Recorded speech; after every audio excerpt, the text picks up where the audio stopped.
Shabbat Shalom, everybody. This is Rabbi Stephen with you, Rabbi Stephen Epstein, Rashbi, Rab Shmuel ben Yehoshua.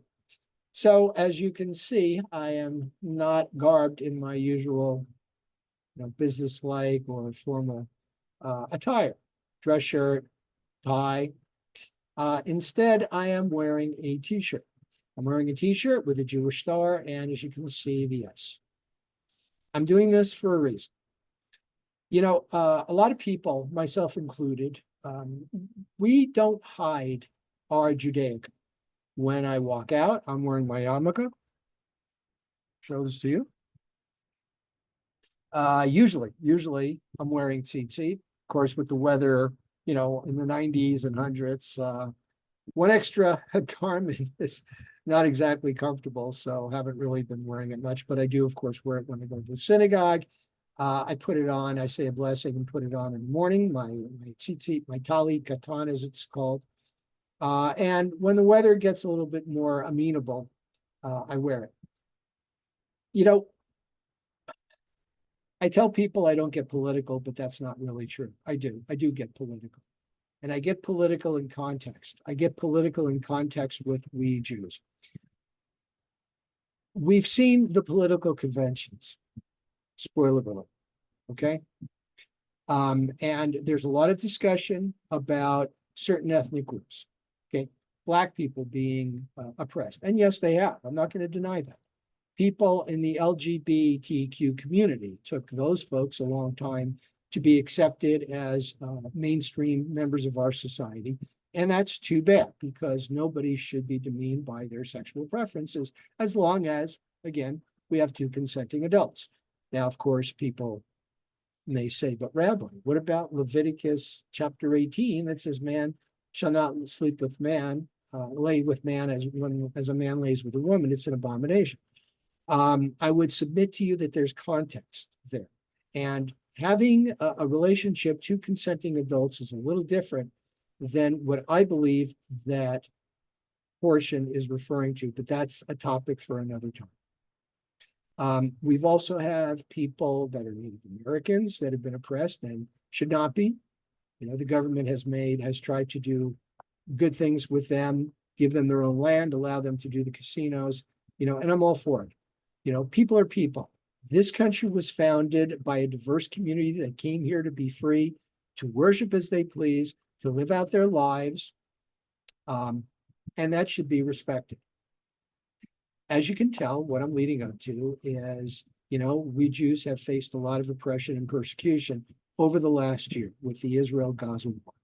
There have been some horrific events that have happened. And rather than a lot of people being on the side of, well, Israel is fighting a war, let's let them fight it. Let's do what we can to help innocent civilians, et cetera, et cetera. Unfortunately, there have been groups that have demeaned us, lied about what we're trying to do, told us that we can't defend ourselves. They've ignored the fact that women were taken hostage and abused. These same groups that are, decrying women being sold into modern day slavery. So this is my way of saying, no, we need to defend ourselves and we will stand up for ourselves. We will. Now, let's talk about Parashat. Moses gets up there in front of, again, he's doing a second discourse in front of the new generation.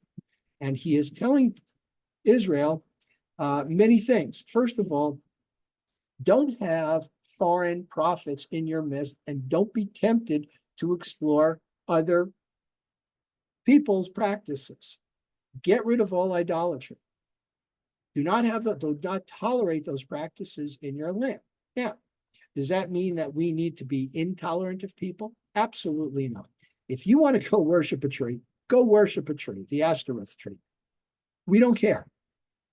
What we do care about is that a lot of those foreign practices involve human sacrifice. Yes, this is a little PG or 17 or R rated. That's what a lot of those groups do. And Rabbi Hertz, in his Hertz Chumash, makes a point of saying that certain archaeological excavations have uncovered proof that a lot of these foreign altars were used just for that. Moses also says, don't have private altars. There will be one altar, God will tell you where it is later on. And and it's been in many places. It was at Shiloh or Shiloh. It ended up in Jerusalem. But also said, make sure also that you don't give any credence to any prophets that arise and say, well, there's a new law, even if they perform something that looks like a miracle. Do not add, do not subtract to the Torah. Because if you do, and this is my analysis, if you do, Judaism will start to lose its meaning.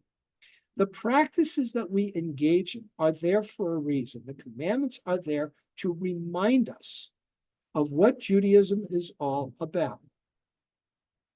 Now, if you notice in this portion, what follows these discussion of these commandments and decrees is the ultimate decree, and that is kosher.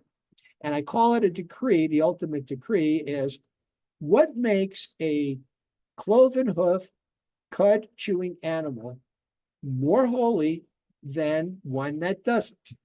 We don't know. God says it, that's it. That's basically what it is. God said it, we believe it, we go with it. Okay? Not a big deal. People say, well, if God asks you to do something like, something horrible, would you do it? That's ridiculous. God would not want us to do that because we believe in an ethical, moral God. So, why do the laws of kosher? And then the end of the chapter, the reminder of the 3 pilgrimage festivals, fall right after Moses saying, don't engage in foreign practices. Don't even think about it. Well, consider that kashrut is one big reminder. How much of our lives do we spend eating or preparing food? Big time. My wife, the Rebbetzin, she goes in the kitchen. We sit there, we talk for an hour, hour and a half while she chops up salad, makes the dinner. It's a big thing. It's a big social. It's not just my wife and I spending time together. It's a big social thing, right? And a lot of our attention focuses on it. When we have a big get together, what do? You serve food. We have a bar mitzvah or a marriage. What do? We serve a great meal. Somebody dies, right? We have a meal of consolation. So our lives, really think about it, focuses on food. That is why food needs to be holy, because it reminds you of all the other stuff. It reminds you that you are Jewish. It reminds you that you have to revere Hashem. It reminds you that you have to keep the Sabbath. 1 day of 7, you need to rest. You need to honor your parents, whether they're great people or whether they're trying to steer you the wrong way. And that's a good point. What if your parents are trying to? What if they don't care about Shabbat? What if they don't care about Kosher? Okay, you do. You still revere them, but you don't listen to them. You still follow the commandments. Okay, very important. Let me take out my stone. Why not? Let's be proud of who we are. Let's be proud of the fact that we have these big commandments that tell us how to behave. We don't murder. We don't steal. We don't covet our neighbor's belongings. We don't envy somebody to the point where we want to go take what is theirs. And we certainly don't engage in foreign practices because they will steer you away from those commandments. That was last week's portion. Last week's portion, Ekev, was the second paragraph of the Shema. And when it says, put a sign between your eyes, upon your arm, it was in the plural because we do it as a community, which follows after the Hanan, the previous that gave us the 10 commandments and the Shema. It's all falling into place. Observe the commandments. Don't do what they do. And maintain the laws of kashrut to make sure that every single day you are reminded that we are a distinct people that have a covenant with Hashem. That not once, but twice did Moses climb up Mount Sinai to get those commandments for us. Even when God said, these people, I gave them 10 commandments, what do? You come down, there's an idol waiting for you. That's absurd. I'm going to destroy them and make you a great nation. And Moses says, what? Let's give them another chance. Just like Abraham, okay, with Sodom and Gomorrah. God's like, I'm going to destroy them. Their practices are horrific. And Abraham's like, well, what if you have some righteous people? What is the Israeli army doing in Gaza?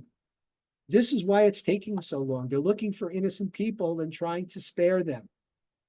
Get that in your heads, folks. That's what we're trying to do. That's how we live our lives, by a moral and ethical code. Doesn't matter if the International Court of Justice says we're committing genocide by fighting an enemy that came and murdered helpless people. That's why I'm wearing this, and that's why I wear this, and that's why I wear this. To remind us that that's who we are. And Moses is reminding us to be good people, to be moral people and ethical people. Don't follow the ways of strangers. Stay with the commandments. Stay with God. Okay, hope I haven't been too much of a bummer. I get passionate. It's just who I am. It's what I am. Okay, Shabbat Shalom. Let's have a peaceful Sabbath, he said, after getting on a soapbox. But love you all. Thanks for watching. Thanks for tolerating my outbursts. Shabbat Shalom again.